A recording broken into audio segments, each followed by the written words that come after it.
네, 안녕하십니까. 아, 세피디 TV입니다. 샘양 교수입니다. 아, 제가 지금 예를 들면 그 아, 뭔가를 어, 내년도 예측을 하기 위해서 한번 생각해 보도록 하겠습니다.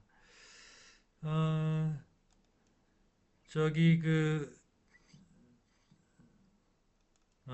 2025년 경제를 좀 한번 예측하기 위해서 어, 움직일 주요 변수 사건 다양할 것입니다. 그래서 2025년을 대비하면서 한번 생각해 보겠습니다. 우리가 2025년에 또 재테크 하시는 분들이 좋은 성과가 있었으면 좋겠습니다. 늘 항상 재테크는 겸손하고 또 이렇게 너무 자신만만하다가 또 큰일 날 수가 있으니까 신중해서 리스크 관리를 잘 하셔야 될 것 같아요. 우리는 목표 수익률이 이렇게 높게 보지 않습니다. 아, 2025년 글로벌 경제를 움직일 주요 변수와 사건은 다양한 요소에 의해 결정될 것이다. 아래는 한번 생각해 본 내용입니다. 이 트럼프를 아시잖아요. 트럼프가 뭐 이제 지금 당선이 됐어요. 당선이 됐기 때문에 어, 이분의 철학, 그다음에 정책적인 방향, 어, 주요 세계 국가의 모든 것을 좌지우지할 수 있는 그 영향력이 있기 때문에 또 여기에 지금 일론 머스크가 또 가세를 했죠. 그렇기 때문에 내년도가 떻게 전개될지 상당히 궁금합니다. 거시경제 및 금융시장 동향이 일단 제일 중요합니다. 그래서 미국의 금리 정책, 이게 중요하죠. 미국의 금리 정책, 잘 아실 겁니다. 미국의 금리 정책, 어, 미국의 금리 정책. 연준이라는 데가 있어요. 연준의 금리 정책의 핵심 변수이다. 근데 이제 지난번에도 말씀드렸지만 트럼프가 달러를 약세를 좀 원하는 경우에 상당히 많습니다. 그래서 이거를 결국은 이제 우리나라는 어, 국제적인 글로벌 시장이 다 노출되어 있기 때문에 EU 뭐 N 뭐 다 영향이 다 있죠. 사실은 그렇기 때문에 우리가 여러 가지를 다 한꺼번에 봐야 됩니다. 그래서 뭐 엔캐리라는 말도 있잖아요. 일본의 어, 엔화를 차입해서 타국에 투자를 뭐 하는 것을 의미하는 것인데 이제 미국의 일본의 금리가 지금 요동쳤기 때문에 엔화가 좀 많이 올라갔죠. 그렇기 때문에 더 문제가 될 수가 있어요. 그다음에 글로벌 인플레이션 및 에너지 가격이 상당히 중요합니다. 지금 잘 아시겠습니다. 어, 그래서 에너지 가격도 있죠. 그렇게 되고 있습니다. 어, 그래서 주요 에너지 식량 가격, 그다음에 이제 뭐, 그다음에 어, 그 뭐죠? 곡물 가격이 또 중요하죠. 사실은 이게 전쟁도 나고 그러면 천연가스, 석유 이런 것도 중요하고 이 전쟁 자연재해 등이 또 얼마나 또 중요하겠어요. 또 우리가 어.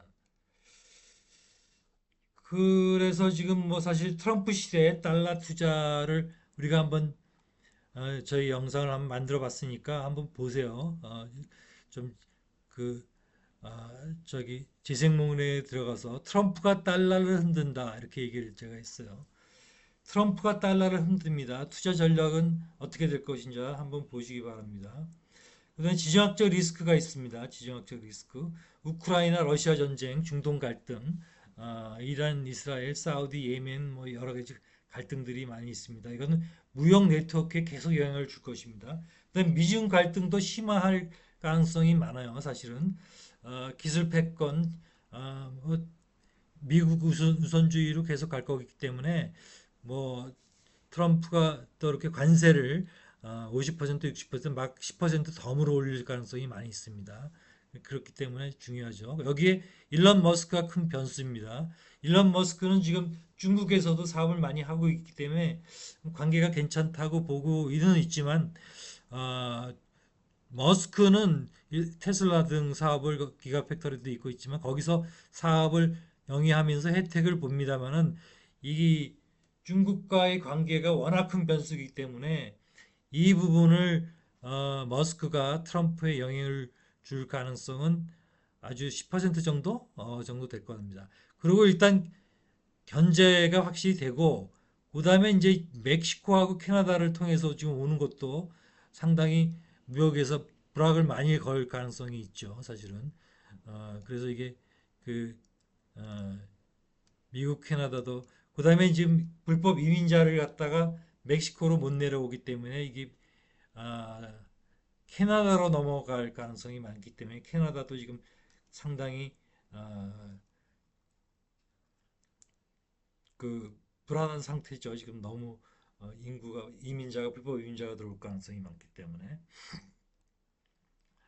어, 그다음에 기술 혁신이 산업 트렌드입니다. 인공지능, 양자 컴퓨팅, 뭐 양자 컴퓨팅도 뭐 그 지속적으로 말씀을 드렸는데 커다란 기술 이노베이션이라고 이것도 여러 업체들이 지금 하고 있는데 여러 업체들이 하고 있는데 그 중에 이제 뭐 몇 가지 업체들이 있어요, 사실은. 어, 그렇기 때문에 이제 이 양자 컴퓨팅 이거 어, 아이온큐라는 업체도 있고 뭐 몇 가지 있습니다. 근데 이제 이게 다 적자 기업이기 때문에 흑자가 언제 되느냐 뭐 이런 문제가 발생할 수가 있죠. 매출이 돼야 되니까. 그다음에 에너지 전환, 신재생 에너지. 근데 이제 트럼프는 이제 신재생 에너지에서 좀 약간 부정적인데 그렇지만 이제 태양광이 많이 보편화돼 있기 때문에 뭐 어떻게 할 수가 없죠, 사실은. 그래서 그 전기차도 마찬가지고 풍력도 마찬가지고 그다음에 이제 그 에너지에서 뉴클리어 파워 그다음에 원자력이 이제 뜰 겁니다. 원자력이 계속 하기 때문에 근데 원자력은 지금 설치하고 뭐 이런 거를 할 수 있는 국가가 거의 한국밖에 없어요. 경쟁력이 있는 나라가. 아, 우리나라의 두산그룹의 한 회사가 관계가 되고 있습니다. 두산 에너빌리티인데 뭐 제가 그 추천하는 건 아닙니다. 어쨌든 상당한 영향력이 있을 겁니다. 그다음에 뉴스케일 파워를 말씀을 드렸었고 그 외에 한두 업체가 더 있는데 말씀을 드렸었습니다. 탄소 배출 규제가 강화되면서 이제 이게 갈 건데 어차피 CO2에 대한 규제는 이게 규제가 아니라 지구를 살리기 위해서 세이브 얼스 하기 위해서 필요한 겁니다. 사실은. 그렇기 때문에 어떻게 할 수가 없어요. 사실은. 그렇게 하시고 그다음에 이제 테슬라 이것도 이제 FSD 풀 셀프 드라이빙 13.2가 지난 12월 초에 나왔어요. 주말에 나왔는데 좀 말씀드렸지만 테슬라 사람들은 주말도 없고 밤낮도 없고 밤에 릴리스를 했어요. 그래서 그거를 받자마자 테스트한 사람들이 막 그 유튜브에다 영상 올리고 막 난리가 났습니다. 그래서 호평이고 인간이 먹는 것 같다 뭐 이런 것도 얘기한 사람도 있고 그다음에 이제 공매도 세력이 완전히 작살이 났죠 사실은. 그래서 이제 제가 이제 샘 양은 제가 유튜버 필명입니다. PD명입니다. 양지청이고 제가 교수이기도 하고 연구자이기도 하고 또 뭐 대표이기도 하고 회장이기도 하고 뭐 그렇습니다. 어쨌든 그런 상황이고 여러 가지가 있죠. 그다음에 글로벌 무역 공급망 변화 이걸 꼭 생각해 보셔야 합니다. 투자한다고 생각하시면 우리가 이런 것들은 꼭 한번 생각해 보셔야 돼요. 이거를 그 글로벌 무역 금융 및 공급망 변화 리쇼링이라고 해가지고 다시 그 불러들이는 겁니다. 제조업체를 본국으로 어, 회귀시키는 거예요. 회귀시키는 거. 미국과 유럽을 중심으로 해서 모든 그 제조업들이 외국에 나가 있었는데 이것들을 공급만 다변화시키면서 이제 본국으로 많이 데리고 들어오죠. 그렇기 때문에 이제 어, 이것도 생각을 하셔야 되고 그다음에 이제 ESG를 아셔야 돼요. 환경사회 지배구조. ESG가 Environmental Social Governance 뭐 이거 약称인데 이제 무역 환경에 이제 영향을 미칠 겁니다. 그래서 이것을 못하면은 수출도 못하는 거죠. 그다음에 주요 국가 경제 정책과 선거.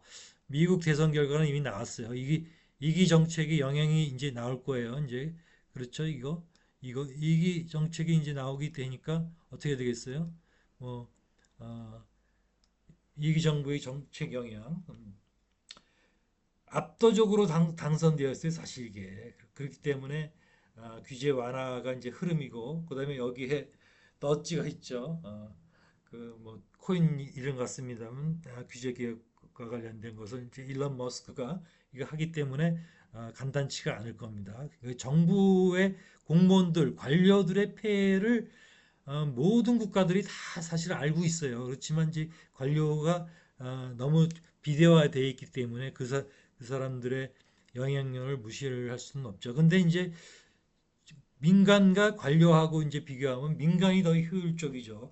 과거에는 사실은 정부 부분이 상당히 효율적으로 이제 정부 정책을 이끌어 갔고 경제 정책을 이끌어 갔습니다만 요즘은 사회가 워낙 복잡하고 하기 때문에 민간이 더 효율적이다 이렇게 되는 겁니다. 그리고 이제 트럼프가 뭐 이제 또 역할을 할 거고 EU와 통, 저기 통화 정책이 있죠. 그다음에 일본 은행도 역할을 할 겁니다. 아까 엔켈이 얘기했습니다. 특별한 사건인 기후 변화하고 자연재해. 자연재해는 발생이 되면 경제 성장에 엄청난 마이너스 효과를 가져옵니다. 시뮬레이션 해보고 또 리그레이션도 해보고 하면 커다란 재해가 대개 1% 정도의 경제 성장을 마이너스 시킬 경우들이 많습니다. 그다음에 이제 중동미 아크로프리카의 자원 투자, 그러니까 자원이 중요하기 때문에 또 지정학적 정책 심화가 예상됩니다. 그다음에 이제 우주 산업하고 스타트업이 붐이 될 겁니다.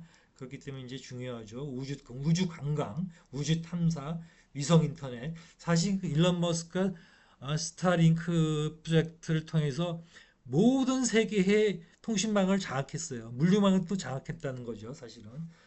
그렇기 때문에 이게 뭐 장난이 아닙니다, 사실은. 그래서 국제기금이 다자간 협력도 그다음에 이거 어, COP3오 뭐 이거 있죠, 30 유엔 기후변화 협약 당사국 총회가 이제 있을 가능성이 있습니다. 그다음에 IMF, 월드뱅크는 큰 기구입니다. 그리고 이제 지정학적 리스크와 기술 혁신이 맞물리면서 세계 경제에 구조적 변화를 가져올 가능성이 큽니다. 산업별, 지역별, 기술별 전략적 투자가 중요합니다. 우리는 지금 우리 한국 분들이 지금 테슬라 많이 투자를 하셨죠. 조금 더 간다고 보는 사람이고 또 그렇고 엔비디아도 조금 갈 것 같고 그다음에 이제 조그만 것들, 그다음에 이제 배당주들을 말씀을 드렸고, 우리나라의 삼성전자 결국 좋아지지 않을까 하는 생각이 됩니다. 그렇습니다. 그리고 그 이외에 또 뭐 여러 주식을 말씀을 드리겠습니다. 아까 두산 에너빌리티도 원전이 뛸 것 같다 말씀을 드렸죠. 세피디 TV 구독, 좋아요 좀 부탁드립니다. 그다음에 알람 설정도 좀 해주시고요.